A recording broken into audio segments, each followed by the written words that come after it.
introducing our three wonderful guests here, and then we will get into, I'll ask them some questions about how they got to where they are. They'll share lots of fun stories about their work and their time here at Christendom too. We would love to hear about that. And then at the very end, we'll leave time for you all to ask questions if you have them. So Sunny will come up with a microphone, and that way you can ask the question and it will be recorded on our video so we can share that. All right. So, oh wow, you guys sat in order that my thing is in. This is great. Okay, so today I'm excited to have with us three folks who are doing various writing jobs, especially focusing on politics and working mainly in DC. So it all worked out together to have you here, so I'm excited. First we have Charlie Spiering, a class of 2005. He is a Wyoming native. He majored in history and is the eldest brother of Christendom sophomore Lucy. Is Lucy here? Did Lucy come? Yes. Wonderful. Thank you, Lucy, for being here. And he is the senior political reporter for DailyMail.com and author of the book Amateur Hour, Kamala Harris in the White House, which is very timely. Charlie began his journalism career as a staff reporter at Rappahannock News after graduating from Christendom. He then worked for a year as a political reporter for Washington Post columnist Robert D. Novak, and then spent 5 years as a writer at the Washington Examiner. For the next 8 years, he worked as a White House correspondent at Breitbart News, covering the Obama administration, the Trump administration, and the Biden administration. He lives in Virginia with his wife and 6 children. So give him a hand and welcome him.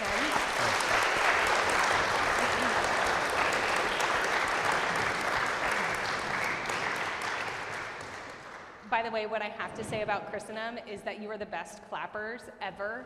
Every time I ask for an applause for anybody, it's always just so wonderful.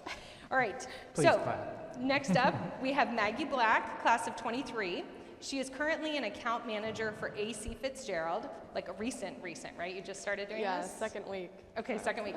A small consulting firm in Alexandria, Virginia. In this position, she performs a variety of tasks from opposition research to grant writing to representing the organization at events.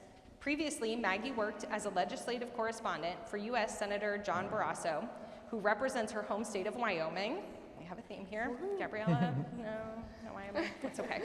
And is the chairman of the Senate Republican Conference. In this role, she was primarily tasked with communicating the senator's position to constituents on a variety of issues, including healthcare, abortion, tax, and education. She also assisted with legislative work, including drafting bills, preparing for committee hearings, and meeting with advocacy groups. So, welcome back, Maggie Black. Thank you.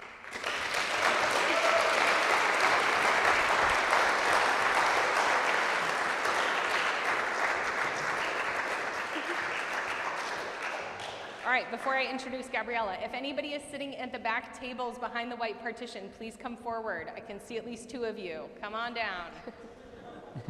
We're gonna have the chairs put away for the next event. You guys are just so tempted. You can't leave them alone. All right, come on down.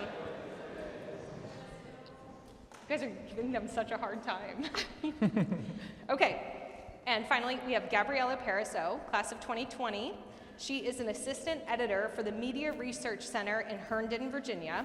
She and the MRC Free Speech America team work to document and report on social media censorship, arising free speech issues in relation to artificial intelligence, and developing tech policy on Capitol Hill. Gabriela has written extensively about Google's biased search results in searches related to the upcoming election. Gabriela has also contributed to the Catholic Register, the Catholic Herald, Students for Life of America, and Iowa Right to Life. She now lives in Northern Virginia, where in her free time she enjoys playing volleyball and swing dancing. So please welcome back Gabriela.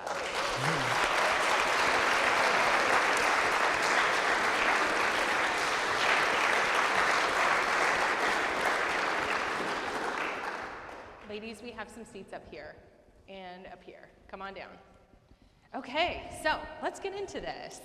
So instead of just saying, tell us how you got to where you are, I'd love to know what you did here at Christendom that you feel like prepared you to get into the work that you're doing now. Charlie.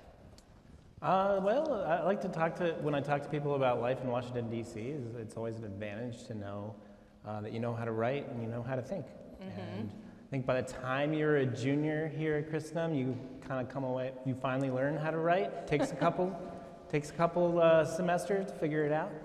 But once you have that skill, it's very useful to go into Washington with that skill, because there's so many people there don't know how to write and don't know how to think either. So Sure. Yeah. Okay. Go ahead, Maggie. What do you feel like you did here that really prepared you to do the work you're doing? Yeah, I would say similar to Charlie. Yeah, the core curriculum and the education that we receive is just absolutely foundational. But then beyond that, there are so many clubs that you can be involved in and different activities that I think really helped me along the way. So I started the Network of Enlightened Women chapter, which, although it has kind of like a woke name, we did a lot of really great stuff, and a lot of this is resume building too. You have to kind of prove yourself to the organization that you're applying for to be able to be taken seriously and that you're interested in politics to begin with. And then did College Republicans, and then worked at the Christendom Advancement Office, which was a really foundational experience for me as well, and just being able to, dialogue with donors over the phone is a skill that not a lot of people get the opportunity to hone, and so, just being able to communicate well is something I'm really grateful to Christendom for teaching me. Nice, yeah. Gabriela, what about you? So I was actually a transfer student from Our Lady Seat of Wisdom College in Canada. So I was actually only here for 1 year, and it was the COVID year. So I was only actually here for about 6 months. However, what I will say is part of why I came to Christendom was for all of the career services help of finding a job after Christendom. That's very unique to Christendom. I think among a lot of the liberal arts colleges that are, they're all great, but Christendom is very unique in that respect. So taking advantage of those services, being able to see, we went to Heritage, the Heritage Foundation. I don't know if you haven't heard of it. They're a great foundation. They have a lot of really great opportunities there. So that was really awesome to get to go to DC and see the Capitol, see Heritage. I'm trying to think what else. Yeah, those were the big things. Okay. Yeah, we worked together a lot when you were applying to MRC. Yes. Very much so. And what's very interesting is you started out as an intern there, and Yes. you've continued to work there ever since, right? Yes. Yeah, which is very unique. So kind of on the other end of the spectrum, you've done all sorts of things. And so tell us about how you first got into writing and what you did after college. Yeah, well, after college, I didn't necessarily know what to do, but I felt like I should pursue what I thought might be a vocation. So at first I went into seminary for about it didn't take long, it was a couple months, but I went through a really good program there that had really helped me discern my calling in life. And so that was an important step for me, because for a long time I had thought about the possibility, but I was always really worried about taking it seriously. But the great thing about it is when you go to a seminary, you have the time and you have the preparation and the people there can sort of walk you through the different spiritual part of that, and you can have some time in quiet to, discern a vocation. Ultimately, I came away discerning that I did not have a vocation, and so obviously I was not doing much after that.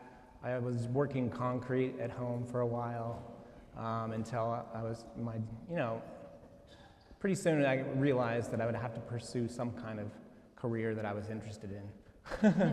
So that's when I decided to come back to Virginia, go into Washington, D.C., and got an internship working for the National Journalism Center. I don't know if you've, obviously the career people will put you in touch. There's an alumni there who works for it, Beckett Adams now. But back then, it was kind of a ramshackle operation. It wasn't very big. But today, it's pretty substantial. They give you a monthly stipend to work in Washington, D.C. for a media organization as an intern, and that's really a really strong stepping point. And is that what kind of led you into? Yeah, that's how I started writing? interning for columnist Robert Novak at that time. Okay. I did an internship with him, and he kept me on for a couple months until I found a full-time job at the Rappahannock News. And then I worked there for Well, I'm getting ahead of myself. That's but okay, anyway, yeah. that's how that was my first job at the Rappahannock News after interning for the National Journalism Center. And I was placed with Robert Novak, which was a huge, really good experience. I was able to meet a lot of people, and I had a really good mentor who sort of pointed the way. I wasn't necessarily interested in political journalism, strangely enough, but my mentor there for Novak did a really good job. It was just like, look, 90% of journalism is about politics, so if you're not interested in politics, then you might need to think about choosing another career. So yeah, eventually, being in DC, eventually you realize, like, yes, this is the way the world works, and there's lots of interesting things to write about and lots of interesting people to meet and to talk to, and that sort of got me on the path of political journalism. Okay, excellent. Maggie, what made you decide you wanted to go into DC and work there? Yeah, well, I guess I was always interested in politics. I would come home after middle school and watch like my favorite Fox News show, which is really nerdy, I know. But yeah, was it? The 5 at 5. Oh yeah, Yeah, still going yeah. on? Still going on. I know. I'm not as much of a fan because they've changed the personalities, and so I'm like, no, you don't have me anymore. But anyway, but yeah, so was always interested in politics, and then just knew that I wanted to. I mean, and that was kind of part of the reason that I chose Christendom was its proximity to DC. We have I'm from Wyoming with Charlie, and everyone asks me, why didn't you go to Wyoming Catholic College? and the political science department at Christendom was a big reason. And so, yeah, just was interested in that, and then did a few internships while I was at Christendom. Started with interning with Scott Lloyd, who ran for, if you remember that, in Stevens, but who ran for town council in Front Royal, and then I did an internship with Senator Pariseau in Cheyenne, Wyoming, which is the town that I'm from. And then after that was at the Heritage Foundation for a summer, and then American Legislative Exchange Council. So yeah, just had the politics bug for a while, and just wanted to do something in that field. And so then my senior year, when I was during Christmas break and applying for all these different jobs, I reached out to my supervisor from Senator Pariseau's office in Wyoming and asked her for a letter of recommendation for a job, and she was happy to do that, but just so you know, we're hiring in DC. And I said, okay, might be interested in that. So that's how that fell into place. Okay, yes. We would call that networking. Yeah, right? yeah, that's right. Keeping in touch with your mentors and the people you worked with. That's excellent. Yeah, and plugging internships. Yeah. Yes. So Gabriela, you came to Christendom and you had already done a lot of writing before that, correct? Yes. So tell me a little bit about what drew you to MRC and what's kind of kept you there. So, to be honest, I was not interested in political journalism until about 2020. I'd always done journalism for like a Catholic newspaper or a Catholic magazine, whether it was with my friends or with, at Christendom, I used to actually cover these events for the marketing team. But I always liked that faith element to my writing. And then 2020 happens, and we have COVID, and we have the riots, and we have the election, and everything is going crazy. And it just became so clear that we need people out there that are good, well-intentioned people in the political news space, even in obviously you would hope there's more in the conservative news space, but we need good Catholics everywhere. And so that's really how I became more interested in it. And then I started off in MRC Culture, which is just the culture division, looks at more at TV shows and celebrities and critiquing that type of media.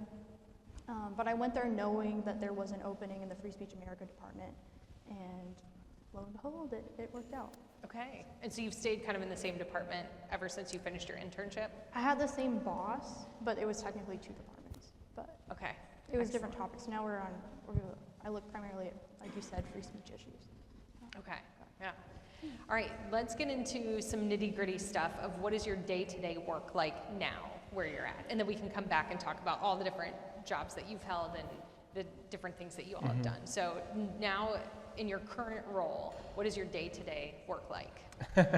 Well, this morning I was up at 2 o'clock wrapping up debate coverage, so. Okay, so you had stayed up all evening, all night. Yeah, covering the whole debate, and that's kind of what journalism is like. There's certain times where you'll be up in the middle of the night writing stuff. Wow. When things happen, and then there'll be other times when things are slow where you can kind of pursue other things and try to get away from your computer and talk to people, meet with people, set up source meetings, and that's all very important.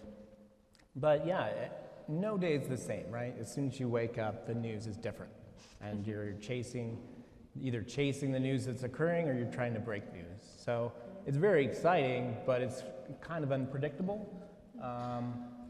Overall, it's pretty flexible, which is nice. You just have to be willing to be flexible and communicate with those you love about what to expect. Certainly. So you were working from home until 2 a.m., right? Or were you in the office? So tuned into the debate at home at 9 o'clock, and then watched the whole debate, covered, and finished up by writing a couple stories about what happened. And then the next morning, log in and wake up, get some coffee, log in, and do the same thing. So, you kind of have to have a natural curiosity and a level of excitement about the news and about politics, what's going on in the world. I've certainly got the bug. It still excites me, even though towards the end of an election year it can be a little exhausting, but it's still very interesting and fascinating to just, I was a history major, so writing, journalism is considered to be the first draft of history. So it's very well attuned to what I've learned here. Okay, wonderful. So Maggie, you just recently started a new job, but tell us a little bit more about your day-to-day working for the senator. Sure. And what is a legislative correspondent? Yeah. So it might be helpful just to quickly describe just the department, I guess, if you want to call it that, in the personal office. So every senator or representative has what they call a personal office. And in the personal office, Senate offices are bigger than House offices, but in the personal office, there's the ledge shop, or the ledge pit, so the legislative arm of this of their office. And so the head of that is the legislative director. So they're in charge of like the big picture vision. And then there are the legislative assistants, or LAs, and then there's the legislative correspondents. So all of the legislative correspondents and all of the legislative assistants each have a portfolio of issues that they're responsible for covering. So my portfolio was health, including like the values issues like abortion, education, labor, pensions, and tax. So if a constituent writes in, calls in, sends a letter, sends a fax, happens from time to time, I was responsible for responding to the constituents within my policy area. So I would write up the first draft, and then I would send it to my LAs for approval. So that was the bulk of my responsibilities for the senator was writing those constituent letters. So I would get in, and then I would kind of go through the news and keep abreast of what's happening in my policy areas. It was really important to anticipate what was coming into the office, and especially when the IVF stuff was happening or the child tax credit stuff. It was really important for me to stay one step ahead of the constituents, which is hard because they're following everything. So that's how I would start my day, and then I would spend some time working on the constituent letters and responding to those constituents. Then I would usually go to Mass over at St. Joseph's on Capitol Hill, which was great, and just like literally on the next block. So my guardian angel's looking out for me. But and then the afternoon would really vary depending on what day of the week, and then if we were in session or not. And that was something that I didn't even know was a thing before coming to DC. How much in session and recess impacts, my day to day, the senator, everything, and DC as a whole, like the traffic. Anyway, whatever. You go out of session. Yes. No. Seriously, it's such a big difference. But anyway, I digress. But So yeah, the afternoon would vary. So I would have, have some meetings, have some meetings with constituents or interest groups, or do some legislative research, or help out my LAs with, whatever they needed. So sometimes that would be writing a meeting memo. So the senator needs a memo for the meetings that he attends. And every office does this a little bit differently, but we would write up, what the group is coming in to chat with them about, like what's their big ask, because they're not just coming to chat. They want him to sponsor something. They want money. They want, him to write a letter to the executive, some executive agency, what have you. So, work on something like that, or work on a memo to get the senator to co-sponsor a bill. Lots of different legislative projects that would just depend on the day, depend on the season. Okay. Yeah. So you worked in advancement when you were here, right? Yes, that's Did right. you write letters then? Not as much. We wrote thank you letters, and to the benefactors, but a lot of that was from a script. Okay. So there wasn't as much of that. But there were a lot of resources, in Senator Paraiso's office. He's been there since 2007. So, there's a lot of institutional knowledge. It's not like I was coming up with a lot of this whole cloth. Yeah. But then there were times, with certain things that hit the news that we just haven't written about before, that we have to come up with. So. Yeah. I was kind of wondering how your confidence level changed from the first letter that you had to write back to gosh. now, to Yeah. just a couple weeks ago when you ended your position there. Yeah. It's funny looking back, because that was definitely like a struggle, was just learning the voice of Senator Pariseau. I tend to be a little bit verbose and a little bit long-winded when I write, but Senator Pariseau is very to the point and former doctor and just very succinct. And so that definitely took some adjusting. But, Okay, yeah. Very cool. All right, so Gabriela, tell us about your day-to-day work, and how has that changed maybe over the years of being at MRC? I guess I didn't think about that.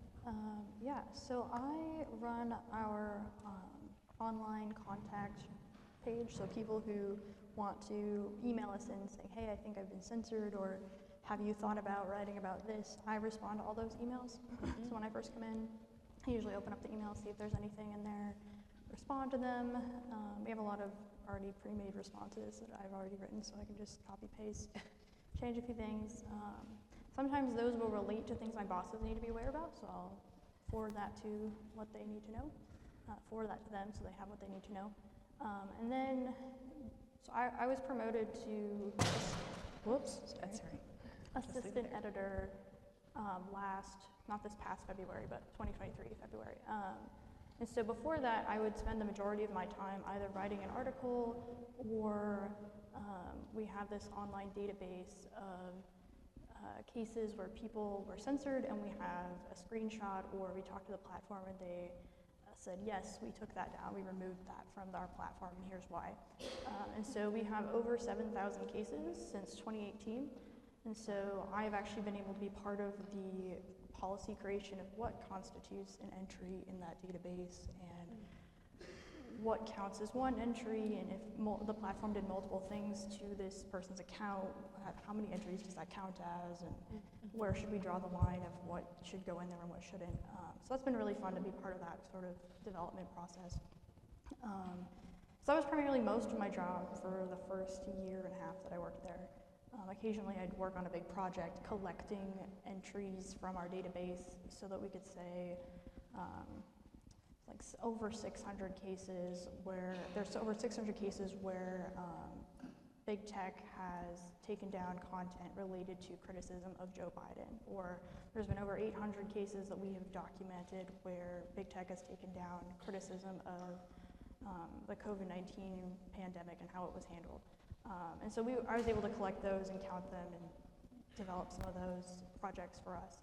But now I'm also editing, so that will be interspersed with writing an article and editing other people's articles, which can mean my day can be divided up by those different things in whatever order is necessary on that particular day.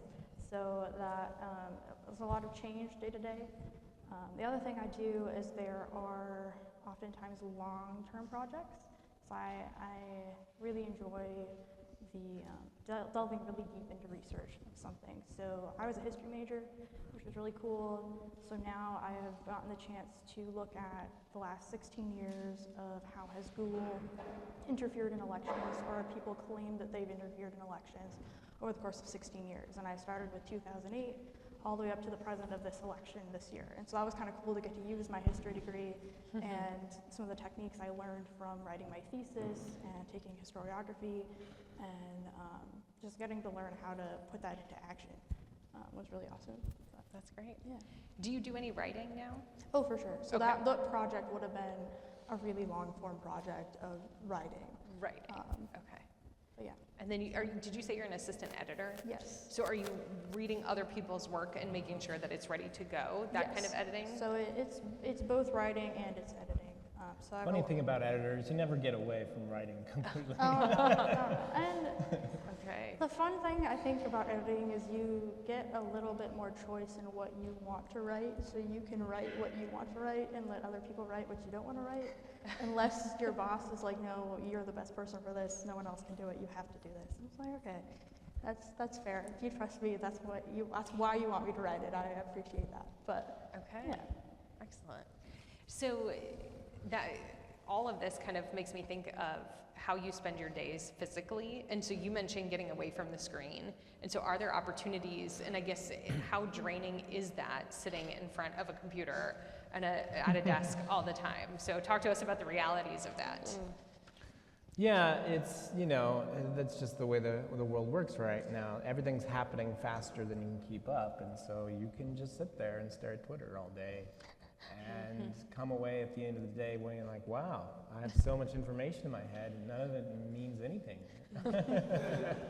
So yeah, it's definitely a pitfall for people in politics or journalism. It's like if you can just sit there and consume and consume and consume with no outlet, and that's where it gets really useless.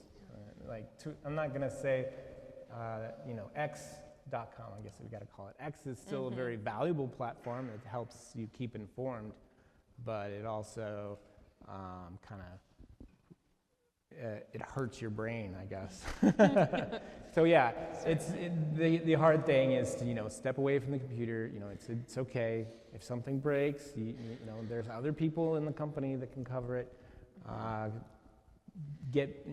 Especially when you're young, you have that opportunity, you have that freedom to go out and meet people, and it's so important in Washington during those first few years that you're there. You need to spend, ideally you would spend time every day in your free time meeting with people who are not just in your bubble. Get out and it's just, DC's a place where there is a lot of activity, there is a lot of events going on, and it's a very exciting place for young people. And yeah, it's just so important. Those relationships that you create in the beginning will last and be very, I hate to be like, oh yes, these are the valuable things, but it's very informative, and it opens up all kinds of doors that you otherwise would not have. Yes, networking. You will hear that word over and over again, right, in EFL, networking. I think it's Mr. McFadden's favorite word. Really, networking is kind of a dumb word because It sounds so clinical. Yes. But you should be going out, touching grass, as the kids say now. Touching you should be grass. getting out of your Okay. office. Do not go hang out in your apartment and play video games all day. Go out, go to baseball games, go to bars, go to concerts, go to events, meet people, talk to people, enjoy Yes. people. If you don't like people, then Washington's probably not the place for you, because there are a lot of awful people there. Hey, yes. But there's also a lot of good people, a lot of good people there who are very Absolutely. earnest about what they do. Okay. But I love that distinction between the common word that we always talk about is networking, but it is so much more than just networking. Feels like I'm building this relationship for a very specific reason, Right. versus what you're saying is really getting out there, getting to know people, and building a rapport. Yeah.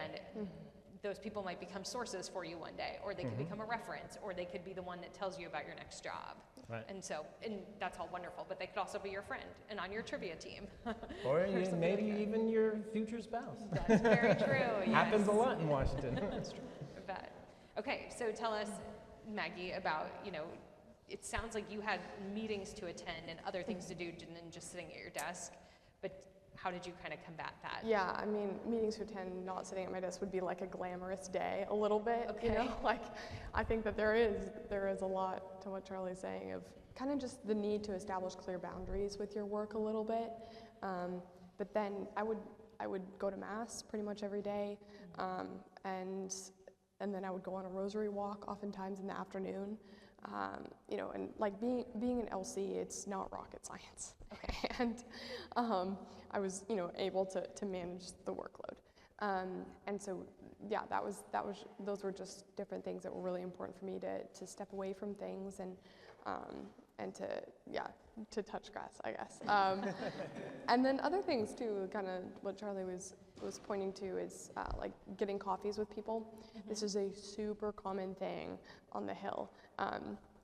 Super awkward the first time to do it. Okay. Super awkward. It kind of feels like the cross between like an interview and like a first date or something. Yeah, it's almost like speed dating. Yeah, it's very odd because they'll just sit down and it's just like, so like, tell me who you are, like what, like, yeah. So sometimes it can feel a little bit transactional, Yeah. but it depends on the person. And I met some really, really great people through just, getting coffees or, but yeah, there are so many things on the Hill or in DC that you can get involved with that help you get away from the desk.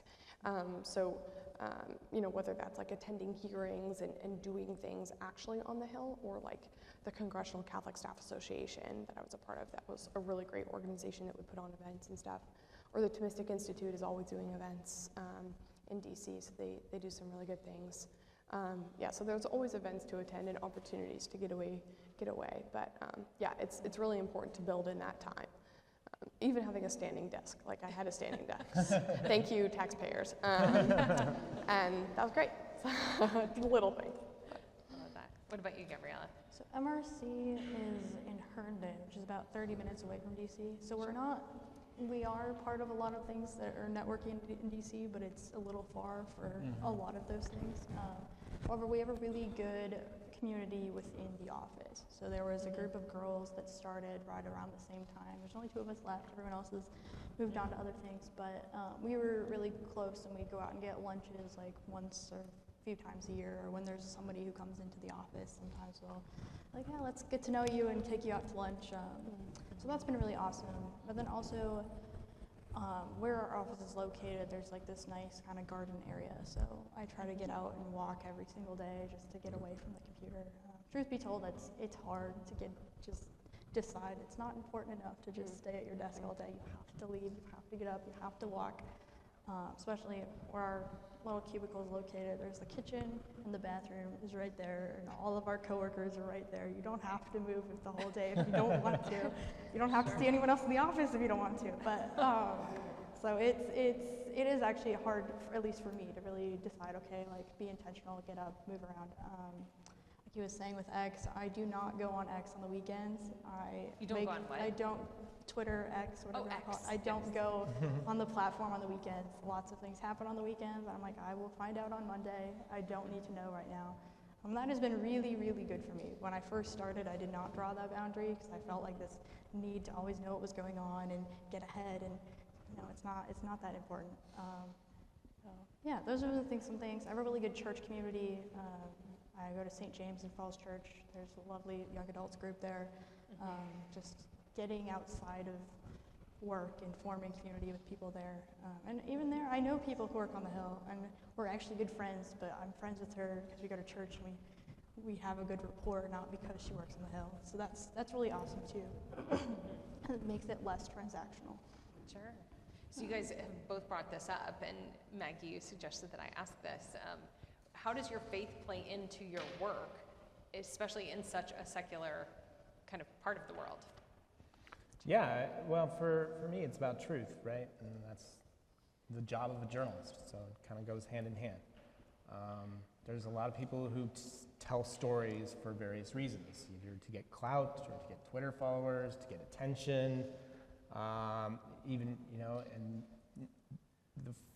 the first thing, or clicks, but the first thing should be like, how can I tell a truth that is previously unknown? How can I explain something to, because as a journalist, you really only have to answer to, obviously your editors, but also your readers. And that's kind of, that relationship with the truth is very powerful. And yeah, you have to sort of come away with the idea that that's your number one job and not necessarily for your own your own reputation. Like part of it's your reputation, but at the same time, it's not just all about that, all about yourself.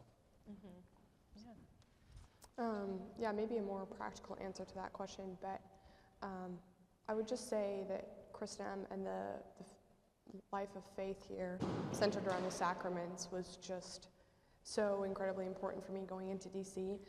Just the foundation of the habits that I built here was just huge, and I, was faithful daily mass goer, and that wasn't something that I was like, I got to Christendom and just decided that I was going to do, but it was just, I was influenced by the community in a positive way, and so that was really, really important to me.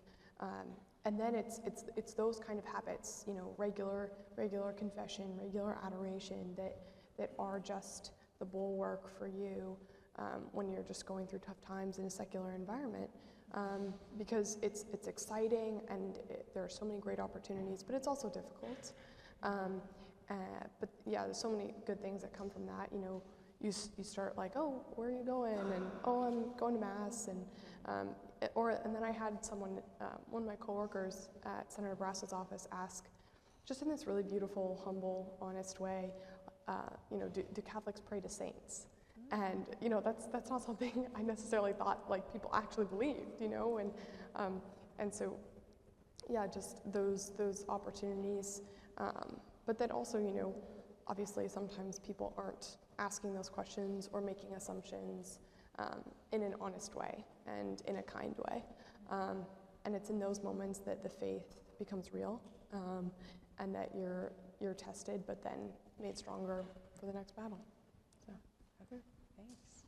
What about you, Gabrielle? So I'm very blessed to work in a nonprofit that is run by Brent Bizzell, who's a very faithful Catholic, and it's full of lots of Christians and Catholics that have worked there.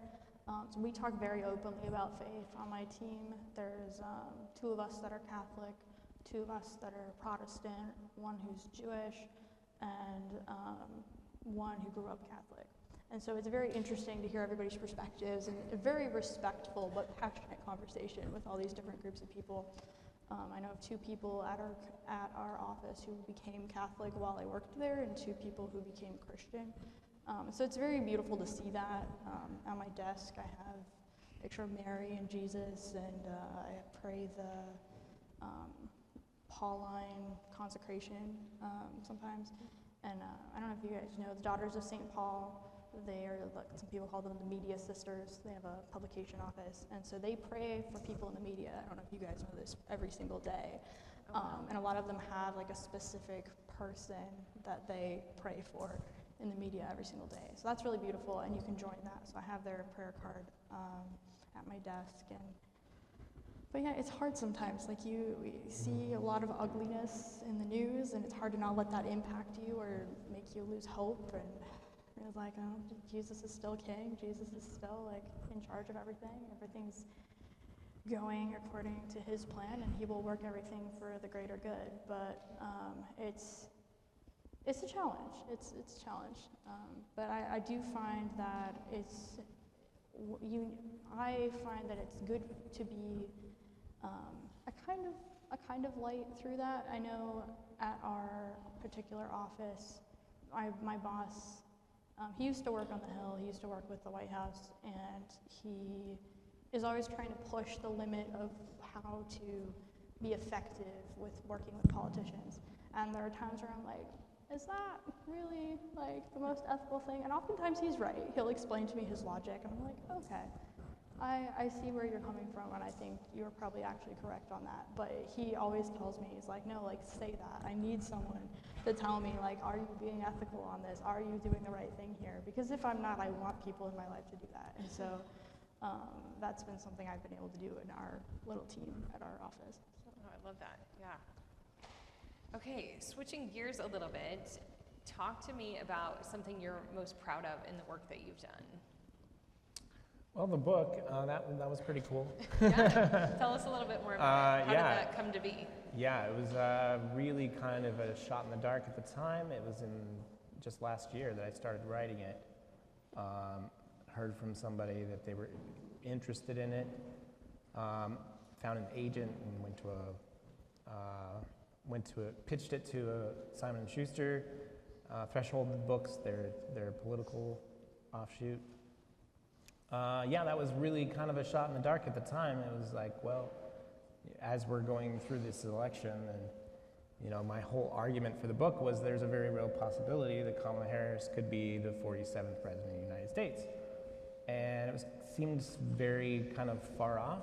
And as I wrote the pitch, that was kind of I wrote the introduction of the book as part of the pitch, and it was this idea that the day that Joe Biden and his staff realizes that he cannot continue. And so at the time, I wrote that in about February 2023, kind of felt a little bit sensational, a little bit far off, but having it kind of happen exactly like I theorized has been very surreal. But yeah, it was very rewarding to get out and pursue something bigger than just the day-to-day journalism.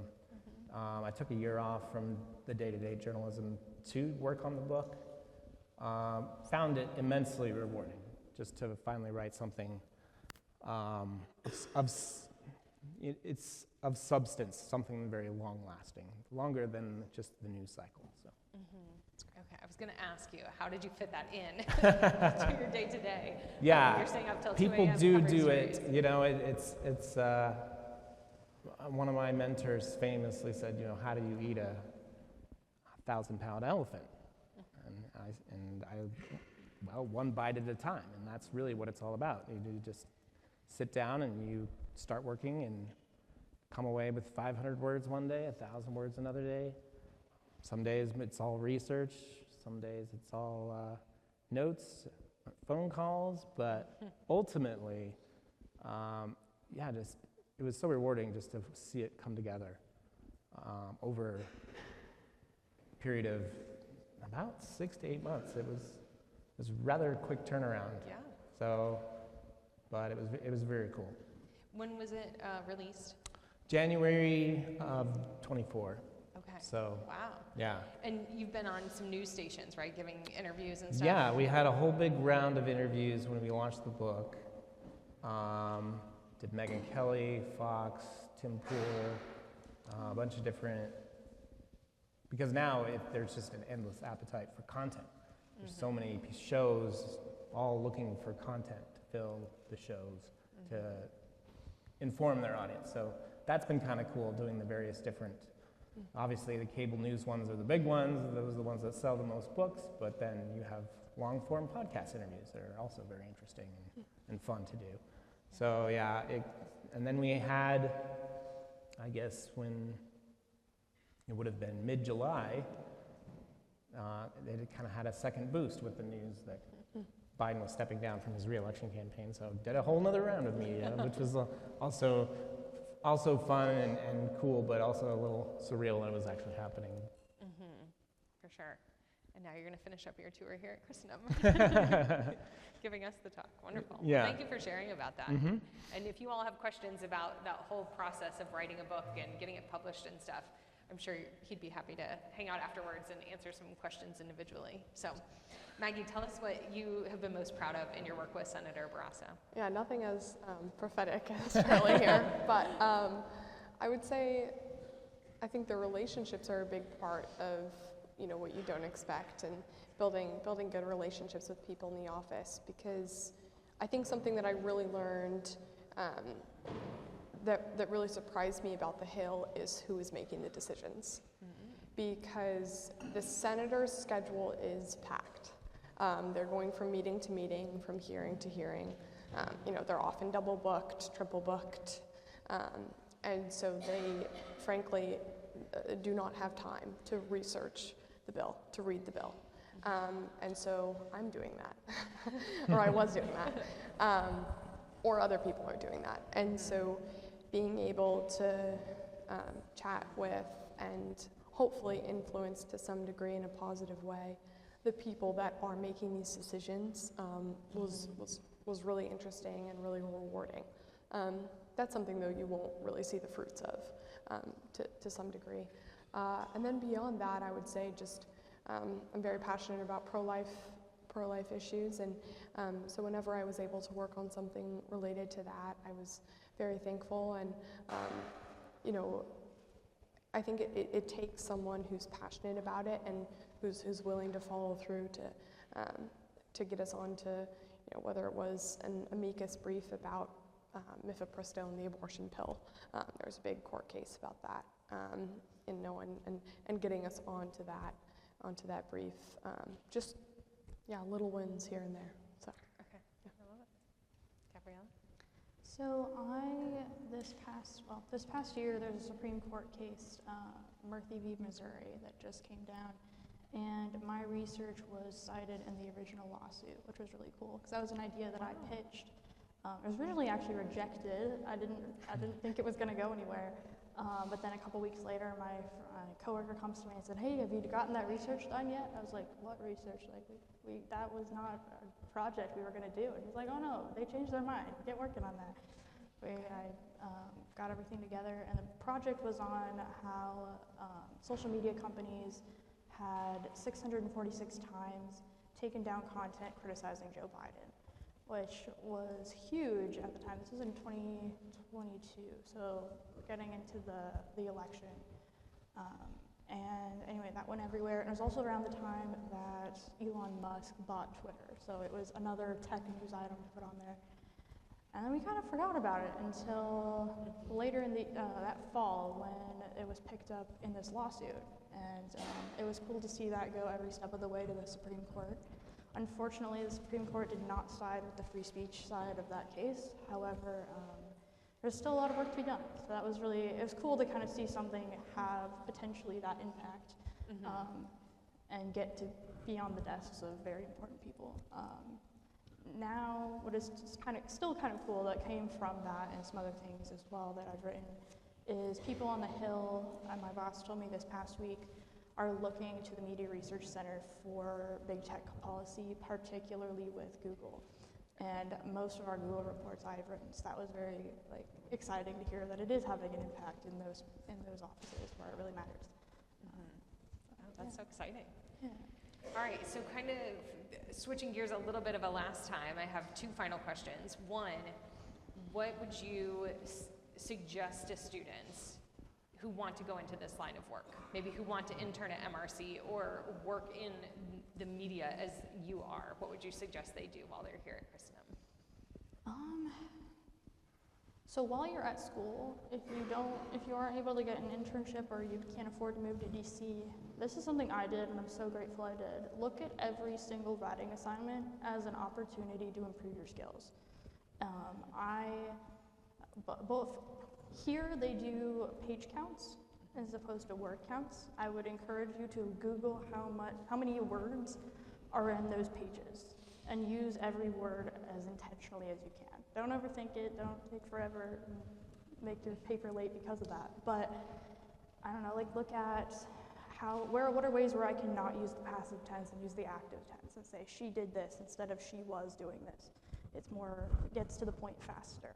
What are areas where I can use fewer prepositions in my sentences so that I can get to the point faster? I don't know, look at some news articles and notice what they're doing, but take all of your writing assignments seriously as an opportunity to hone those skills, is what I would suggest, yeah.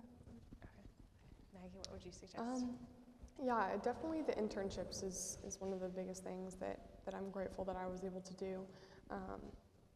And I think especially the Heritage Foundation, it's just a phenomenal organization, and Christendom really does have a pathway to it. We've toured there many times. We have people who are on staff there. My roommate, Mary McCluskey, is on staff there. And I mean, I think it's funny when you're outside of the Washington D.C.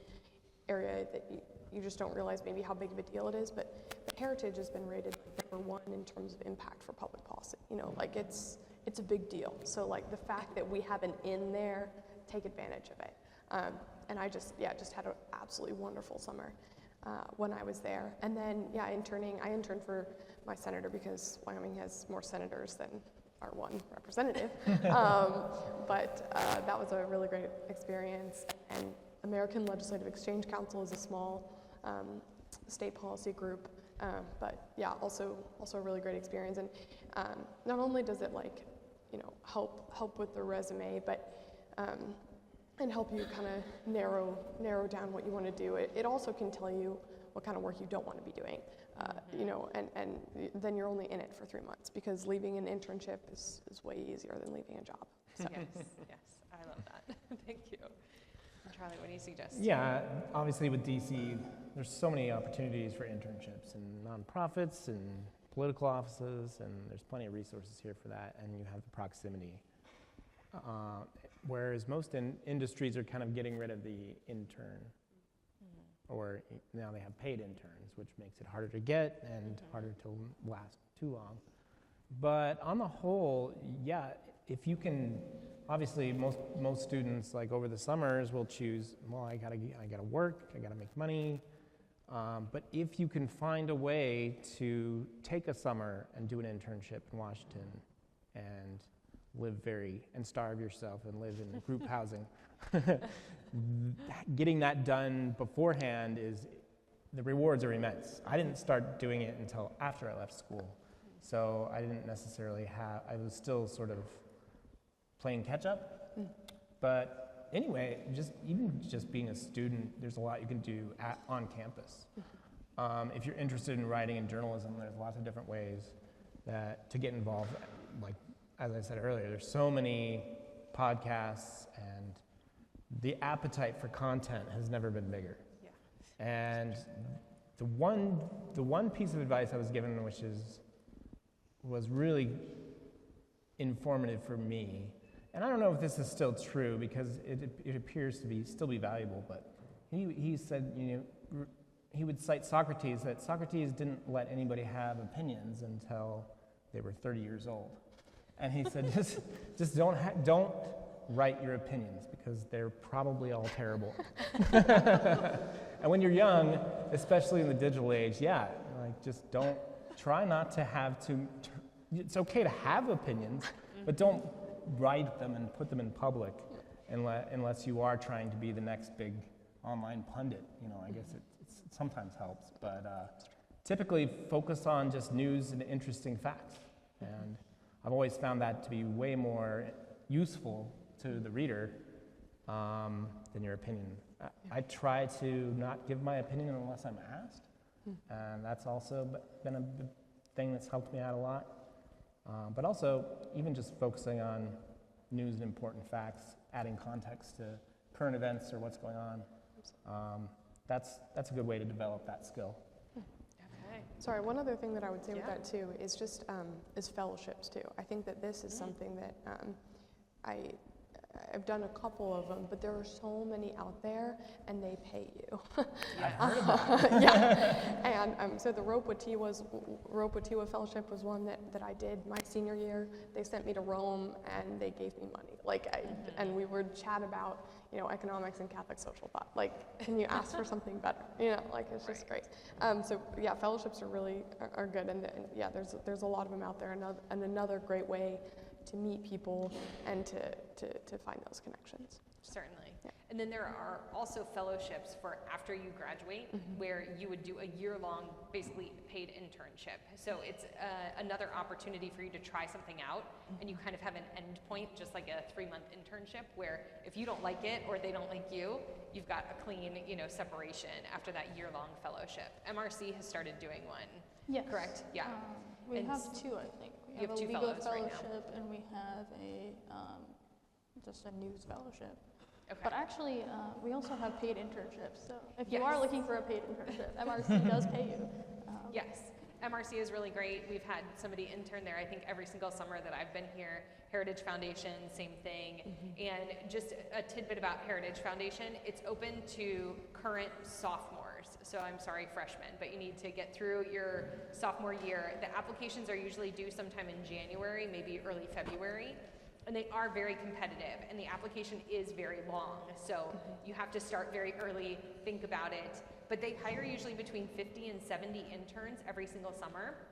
And you can live there right next to the Heritage Foundation building, and they help you with all that housing stuff, or you can commute in. I mean, I don't know that I would recommend that, but if you have a free place to stay elsewhere in DC, certainly do that. But I can talk to you all about that application, and same with MRC. Do you all ever do internships Not at the Daily Mail, but you know, the National Journalism Center has a whole list of people who look for interns, and so usually you'll end up at a conservative outlet, but also you could end up at CBS or ABC or any other number of news organizations. So it's very helpful to go through NJC. They also offer a pretty substantial monthly stipend to help you live, which is something I didn't have, but or it was very small. I remember working at Starbucks and living in Falls Church and commuting into the city every day. So that was that's the kind of the reality of DC, right? You will have to live lean and commute, make awful commutes in the early days.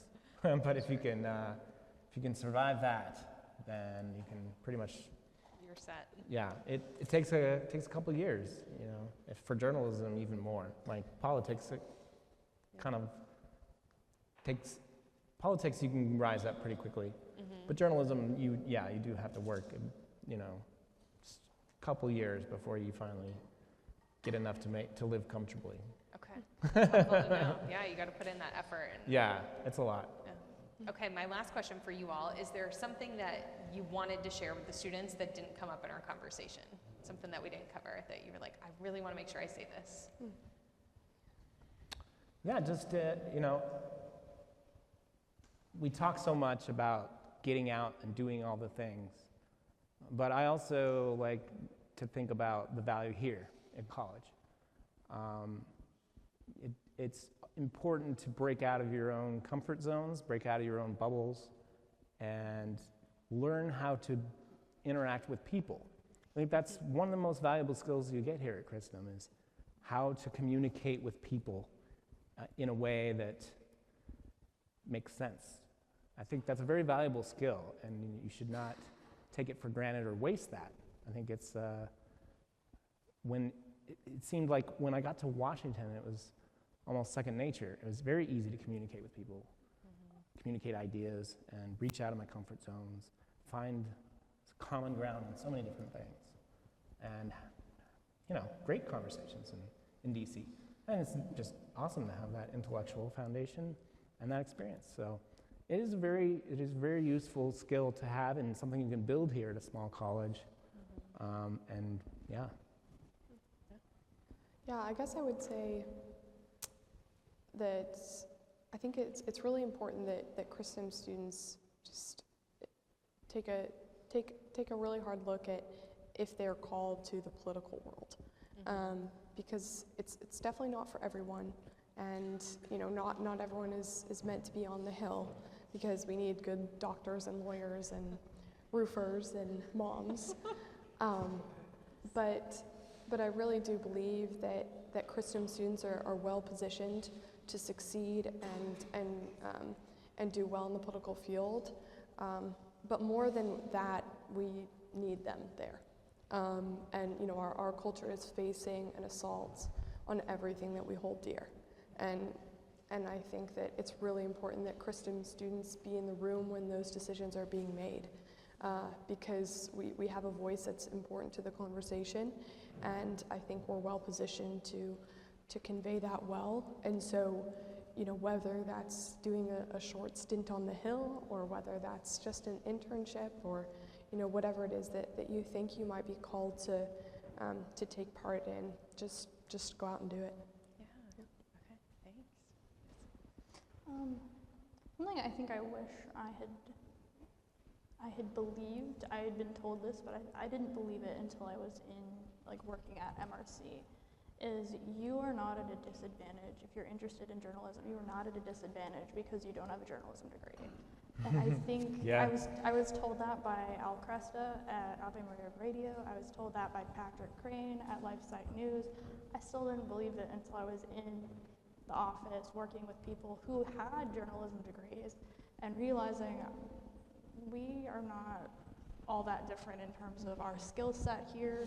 We are not all that different in terms of our ability to do our jobs. And in fact, I felt like in some ways I had an advantage of learning how to ask questions and learn new skills through taking all these liberal arts classes and knowing how what was going on now fits into the wider spectrum of history and eternity.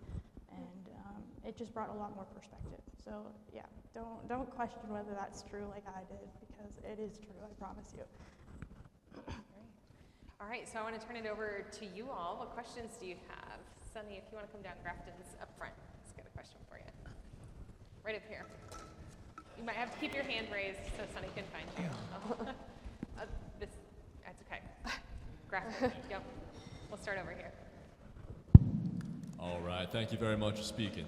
Y'all talked about the importance of touching grass and going outside. I worked at the Heritage Foundation this summer, and I often found that going outside was actually quite discouraging because you couldn't go anywhere without smelling weed or tripping over homeless people. I was curious on what y'all do to mitigate this effect or to change your mindset.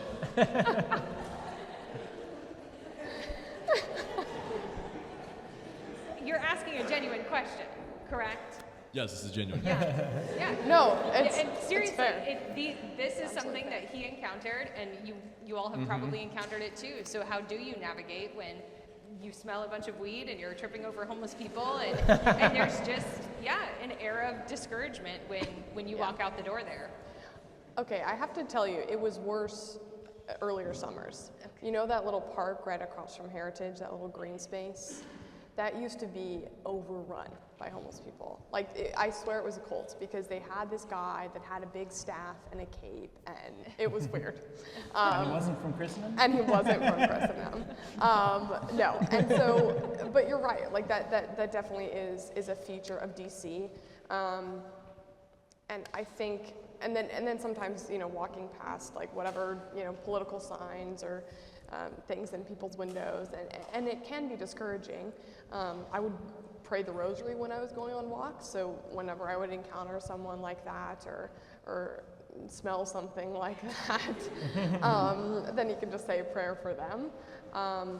But I do think there are aspects of DC that are really beautiful. The National Gallery of Art, or Union Station, if you look at the building. So I think that there are gems there. And then, I guess escape DC on the weekends if you can. Yeah. Charlie, do you have anything to add? The weed and the homeless people is kind of the world we're moving into. It's only going to get worse, so, and man up, man. But I guess if you don't want to go outside and smell the weed, I guess you can invite people of like-minded to your house or your apartment. Yeah, that's and right. play some board games. Yeah, build your own community. Yeah. Certainly. All right, back here, Sunny, we've got a question.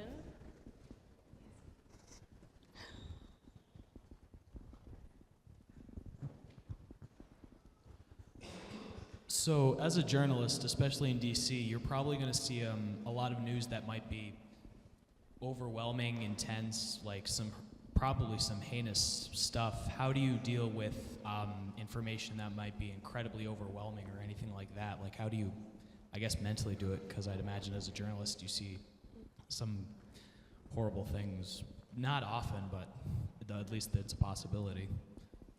Yeah, I get this a lot. How the heck do you do that?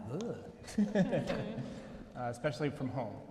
Why would you want to live in Washington D.C. and cover politics? That sounds like the worst job ever.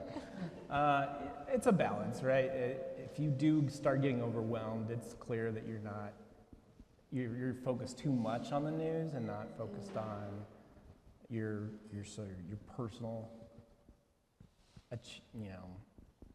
wellness, I guess I could say.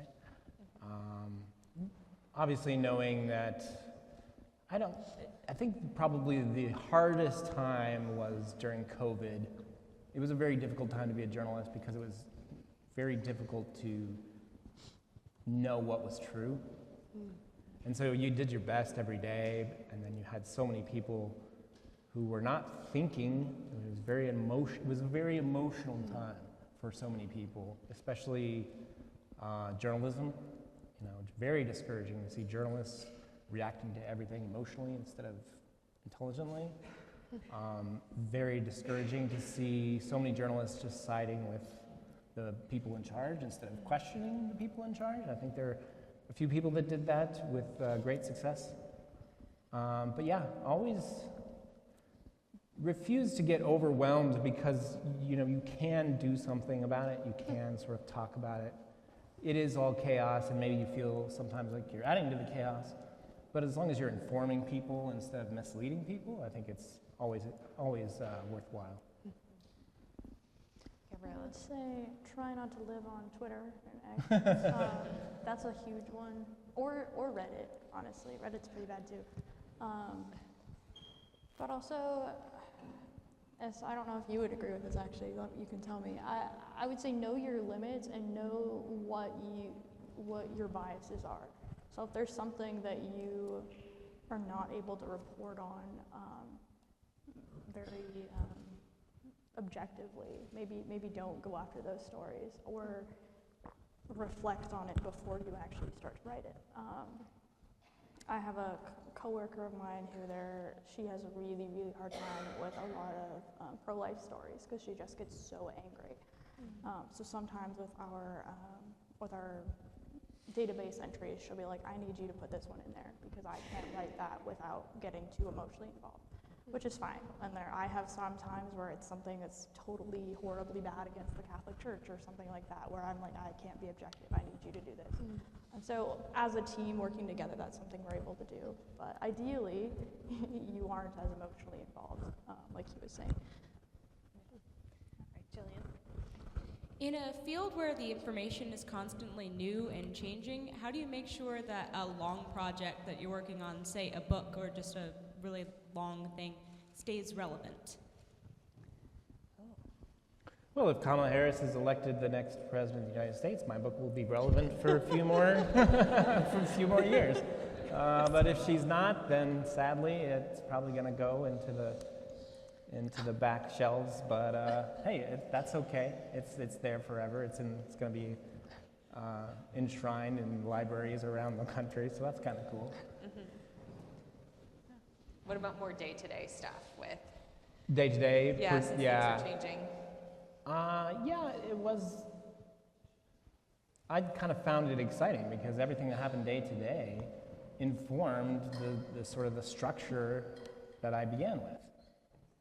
So that's the beauty of putting together a long-term project is you build the skeleton, and then everything that happens kind of informs to where you can build on that skeleton. So many times Kamala Harris would go and do something and be like, oh, this makes sense because of this point that I've researched and this point I've researched. And it all informs the greater truth. Okay. Gabriela, did you have anything to add to that? I'll just say before we write a story, we evaluate it for timeliness. So if it's not timely, we just won't write it. If we're aware that it could become not timely by the time it comes out, I mean, obviously you rushed it. But sometimes things don't get published. If by the time it's done, doesn't matter anymore, too bad. It's just not going to get published. And that can be very frustrating as a writer, but it's just what's necessary for the news cycle and where you work. But, yeah. Okay, over here. Oh, do we have a question back here? Go for it. Hi. So I tend to not like staying in cities for too long of a time at once. I mean, I'll visit them, but I'd never picture myself living there.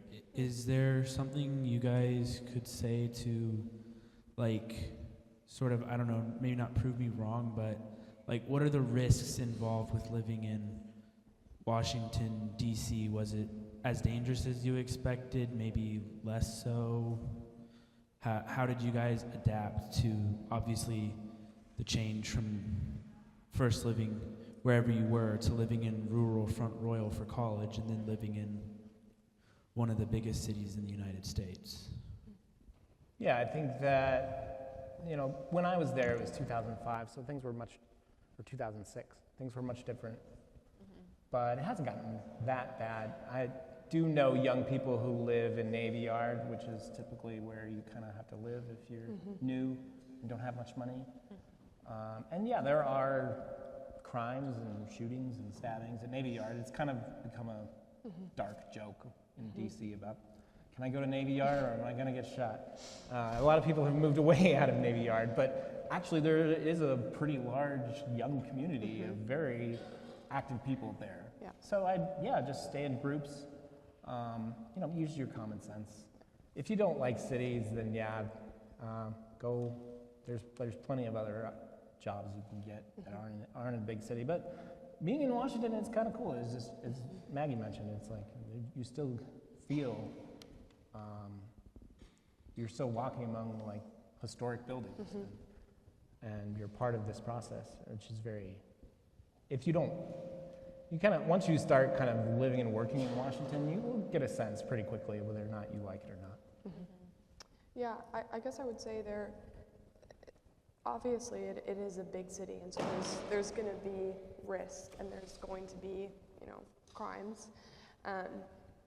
And right now I live just west of Georgetown, and there are, certain safe pockets.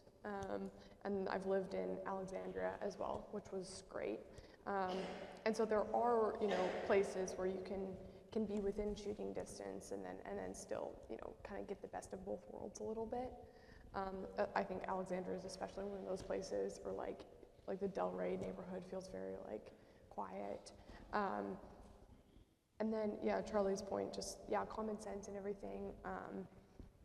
But I think it can be worth trying out. If you're completely opposed to it, then that's all right. But for an internship or something like that, especially at Heritage where you're living and working on the same block, it's relatively low risk.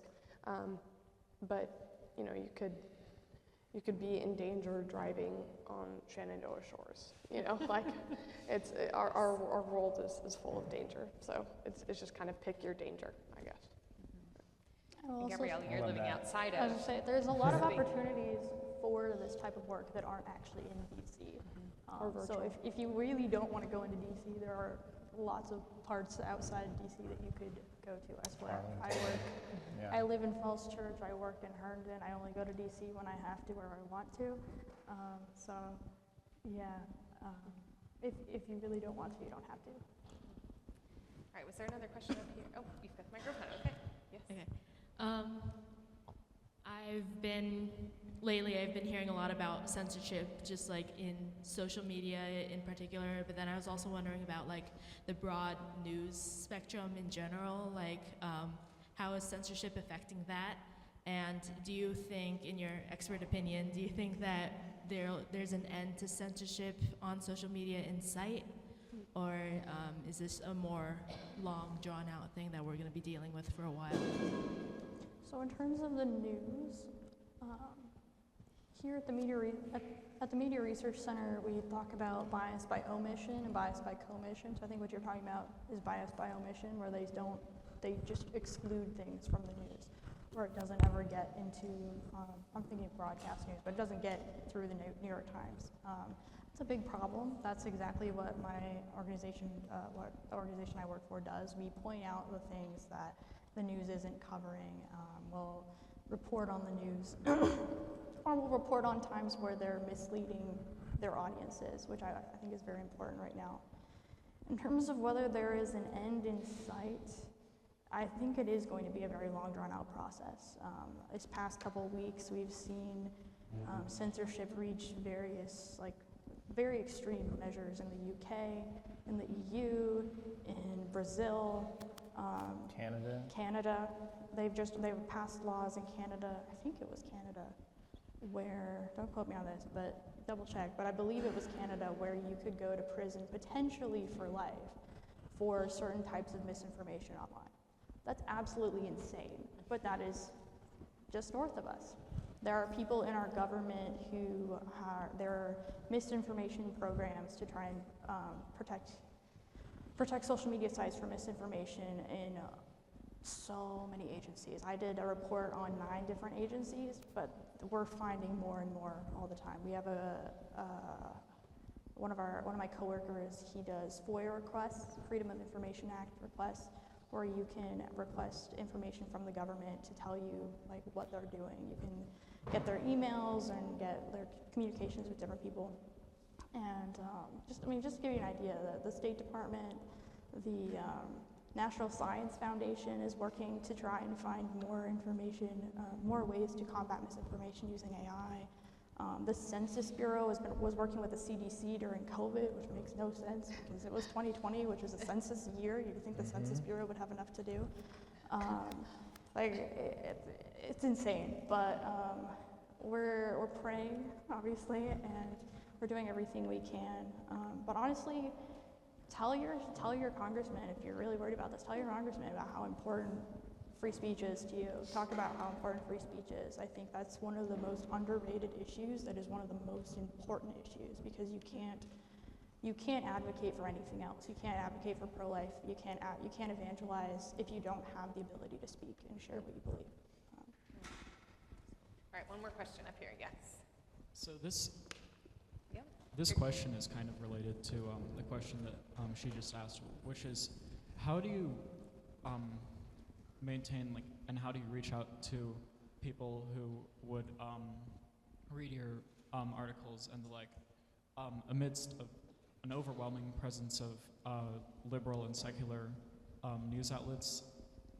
And yeah, that's essentially, how do you remain because whether it's censorship or whether it's just there's so many of them, it seems like that they're always suggested at the top and they're always the most viewed. So how do you make sure, because all of you are concerned about reaching out to the truth, that people are hearing it, a lot of people are hearing it? So how are they making their content seen? Yes. Okay.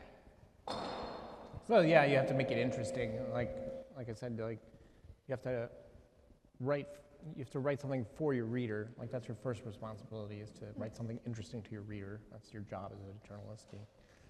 You might have some pet projects, but that you can do a little bit of, but most of it you have to, work for your editor and work for your reader. But yeah, a lot of it is just, the worst kind of censorship is self-censorship. And that's when you decide, well, I don't want to write about that. It might make somebody angry, or, well, if I say this or write this headline, then that person might not like me. But that's kind of the joys of journalism, right? You don't have to take a side. You can, obviously the Hill people have to kind of stick close to their party and toe the line, but journalists can say whatever they want, and as long as it's true, shoot for that. Yeah, that's sort of the joy. We don't lose our jobs after Election Day, so we don't have to get out there and pretend like we have to campaign for someone or get something done for someone. Yeah. On a very practical level, I would say writing headlines that don't tell the entire story is huge. If a reader, all they have to do is read your headline to know what the story's about, and they're not interested enough to click on it, you failed. So, and that's actually something that my editor revealed the secret plot. Yeah, it's a fine line. So I work for we write blogs, so we have a little bit more wiggle room than the typical news report to be a tiny bit more sensational. Again, just a tiny bit. So it's a fine line, though, between making something sound like a tabloid headline and making something sound like like something that's a piece of serious journalism. So, and that comes with practice. My boss always tells me to read Fox News headlines to get a good idea of how to do that. But yeah, there's a lot to that. And then there's also SEO with Google, search engine optimization, that there are tips and tricks and things that people know, particularly in marketing departments, of what is going to get you flagged on Facebook. There are certain words we are not allowed to have in headlines because it'll immediately be flagged on Facebook. So kind of knowing some of those things as well can help a lot. And it's helpful to know the news cycle, because if you Yes. see something pop online, you're like, oh, here's a fun fact or a piece of information that I've researched that some people might not know. And Yeah. chasing that news cycle and trying to pin additional information about it, rather than just trying, like a big part of being a journalist and a writer is getting it out first, but then there's also more work to do. You have to tell the whole story. So, And sometimes too, even if you aren't the first to do something, maybe that person missed something. There was an article that came out, I think it was a week or two ago, that someone found one example of Kamala Harris calling for Trump to be censored in 2019. And I looked at that and I was like, there's got to be more than one time she said this. Oh, yeah, so we I had went fun through with her that too. Twitter and I found 5 more examples. So I was able to write an article about the same thing, but put together the entire story of what happened there. Even though it was old news technically, I was able to give more information. So there are ways to take a story that is not quite breaking news or like flashback news. You want the first to do it and still make it relevant. Okay. Well, in the interest of time and the fact that there is a fireside chat tonight with Mr. Brown and Dr. Pedeback that people are anxious to get to,